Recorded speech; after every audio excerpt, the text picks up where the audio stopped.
তায়েফের দুষ্টু ছেলেদেরকে আমার পিছনে লাগাই দিছে, জোরে জোরে বলেন নাউজুবিল্লাহ। আল্লাহর রাসূল সাল্লাল্লাহু আলাইহি সাল্লাতু ওয়াসসালামের পালক পুত্র যায়েদ ইবনে হারিস বলেন, বৃষ্টির মতো বিশ্বনবীর উপরে পাথর নিক্ষেপ করতেছিল। হাদিস প্রমাণ করে, আম্মা জান আয়েশা বলেন, ওই দিন আমার হাবিবের পিঠ মুবারক দেখি চালনের মতো কেমন জানি চালনি হয়ে গেছে। তায়েফের দুষ্ট লোকেরা আমাকে মারতে মারতে পাগল বানাইয়া ফেলছে। একবার দুইবার নয়, তিনবার আমি মুহাম্মদ বেহুশ হয়ে গেছিলাম। ওই হাদিসের মধ্যে আম্মা জান আয়েশা বলেন, ও ইয়া রাসূলুল্লাহ, ইয়া হাবিবাল্লাহ, উহুদের যুদ্ধ যখন কায়েম হয়ে গেল, উহুদের যুদ্ধের দিন আপনার দাঁত মোবারক শহীদ হয়ে গেছে, মাথার ভিতরে বিশাল বড় লোহার কড়া নেইবা গেছে। ওগো আল্লাহর নবী, ওই দিন মনে হয় আপনি সবচাইতে বেশি কষ্ট করেছেন। আল্লাহর নবী ডাক দিয়া বলে, না না, আমার দাঁত মোবারক শহীদ হয়েছে, আমার মাথার ভিতরে কড়া নেইবা গেছে, আমি তেমন কোনো কষ্ট পাই নাই। এই দিন তায়েফের ময়দানে আমার চাচা ছিল না, আমার বিবি ছিল না, আমি একা ছিলাম। ওই তায়েফের ময়দানে যখন তায়েফবাসীরা আমার উপরে বৃষ্টির মতো পাথর নিক্ষেপ করেছে, আমার গা থেকে কাঁচা রক্তগুলা ঝর্ণার মতো পড়ছে, ওই দিন আমি সবচাইতে বেশি কষ্ট পাইছি। জোরে বলেন আল্লাহু আকবার। তায়েফের মানুষগুলা ইসলাম ধর্ম গ্রহণ করে না, বরং নবীকে পাল্টা আমার দূর করে দিল। তায়েফ থেকে মক্কায় যখন আবার ফিরে আসলো, মক্কার বেঈমান কাফেররা ডাক দিয়া বলে, হে মুহাম্মদ, তুমি শুধু বারবার বলো এক আল্লাহ আছে, এক আল্লাহ আছে। তুমি যে তায়েফের ময়দানে গিয়া মার খাইলা, তায়েফের ময়দানে গিয়া রক্ত দিলা, তায়েফের ময়দানে ছোট্ট ছোট্ট মানুষগুলা তোমাকে ঢিল মারল, তায়েফের ময়দানে পাগলের মতো তোমার গলার মধ্যে রশি লাগাইয়া তায়েফের ময়দানে তোমাকে এত কষ্ট দিল, তোমার আল্লাহ কোথায় ছিল? মক্কার মানুষগুলা বলে, মুহাম্মদ, তুমি যে এক আল্লাহ আল্লাহ করো, এক রব রব করো, তুমি যে এতিম মানুষ, তোমার বাবা নাই, মা নাই, তোমার বিবি মারা গেল, তোমার চাচা, যে চাচা তোমাকে এরকম ভাবে অনেক সহযোগিতা করত, সেই চাচাও নাই, তুমি যে এতিম মানুষ, তুমি যে তায়েফের ময়দানে আল্লাহর দাওয়াতের কাজের জন্য গেছিলা, সে আল্লাহ তোমার লগে কই ছিল? তুমি যে মায়ের খাইলা, তোমার আল্লাহ ছিল কই? এটা তো স্বাভাবিক, ঠিক না? মন্দির ভাই, আপনার সামনে শুক্রবার সামনে বইবেন, আজকে বলেন আপনি আগে আগে আয়, কোনার মধ্যে বয়ে থাকেন, সামনে এসে যারা আগে আইবেন সামনে বইবেন।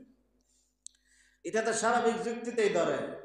তুমি যে এক আল্লাহ আল্লাহ করো, এক রবের দাওয়াত দাও, এক মালিকের দাওয়াত দাও, তুমি যে তায়েফের ময়দানে গিয়ে শেষা মাইটটা খাইলা, তোমার যে ছোট্ট ছোট্ট পাগলগুলো তোমাকে পাগল বলে, শিশুরা পর্যন্ত তোমার উপরে নির্যাতন চালাইলো, তখন তোমার আল্লাহ কয়েছিল?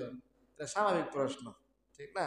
দেখা জিনিস ভাইয়েরা আমার, এমন মুহূর্তে আল্লাহ রাব্বুল আলামিনের পয়গম্বরকে ডাক দেয়া বলেন, পয়গম্বর, মক্কার কাফের বেঈমান মুশরিকগুলা আপনার সাথে টিটকারি করে, আমি আল্লাহ তো আপনার সাথে আছি। যখন তায়েফের ময়দানে আপনি মার খাইছিলেন, 3-4 জন শক্তিশালী ফেরেশতা আপনার কাছে গিয়ে হাজির হয়েছে। ওগো হাবিব, আপনি বলেন তাদেরকে আমি বাতাসের মধ্যে উড়াই দেই। ওগো হাবিব, আপনি বলেন 2 পাহাড়ে দিয়ে ফিনিশ দিয়া দেই, তাদের অঞ্চলের মধ্যে আগুন ধরাই দেই।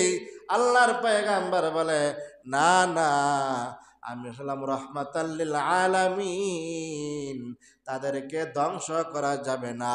তারা যদি ঈমান না আনে, তাদের পরবর্তী বংশ পরম্পরা ঈমান আনবে। জোরে বলেন সুবহানাল্লাহ।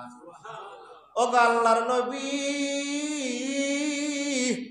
আপনি তায়েফ থেকে ফিরে যাওয়ার পরে মক্কার মানুষগুলো আপনাকে এই সমস্ত কথাবার্তা বলে, চিন্তার কোনো কারণ নাই, পেরেশানির কোনো কারণ নাই। আপনাকে আমি অতি শীঘ্রই আমার কাছাকাছি নিয়ে আসবো। জোরে বলেন সুবহানাল্লাহ। এই সেখান থেকে মেরাজের ঘটনা। আল্লাহ বলছে, নবী গো, আপনারা মক্কার মানুষগুলো এই সমস্ত প্রশ্ন করে না যে আমি আল্লাহ কই ছিলাম, আমি আল্লাহ যে কই আছি ওখানে আপনাকে নিয়ে মজুরে বলেন সুবহানাল্লাহ। লম্বা চূড়া আলোচনা। আল্লাহর পয়গম্বর উম্মে হানির ঘরের মধ্যে ছিলেন। উম্মে হানির ঘরের মধ্যে থাকা অবস্থায় দুইজন ফেরেশতা তুইলা নিয়ে আসছে। জোরে বলেন সুবহানাল্লাহ। তাফসীরের কিতাবের মধ্যে পাওয়া যায় আল্লাহর পয়গম্বরকে 3 থেকে 4 বার ওপেন হার্ট সার্জারি করছে। উম্মাহানির ঘর থেকে হাতিমে কাবার সামনে আনিয়া আল্লাহর পয়গম্বরের বুক মোবারক ফারছে।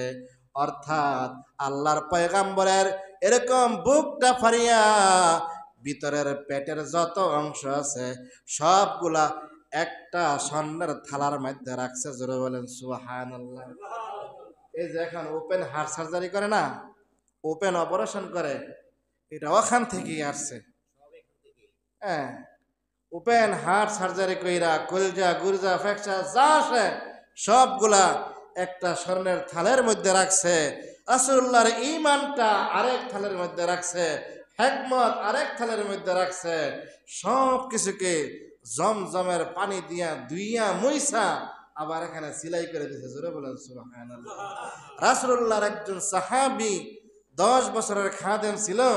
উনি বলে যে আমি নিজে আমার চামড়ার চোখ দিয়ে দেখছি রাসূলুল্লাহর এই বুক মুবারকের মধ্যে সিলির দাগ আছে। সুবহানাল্লাহ।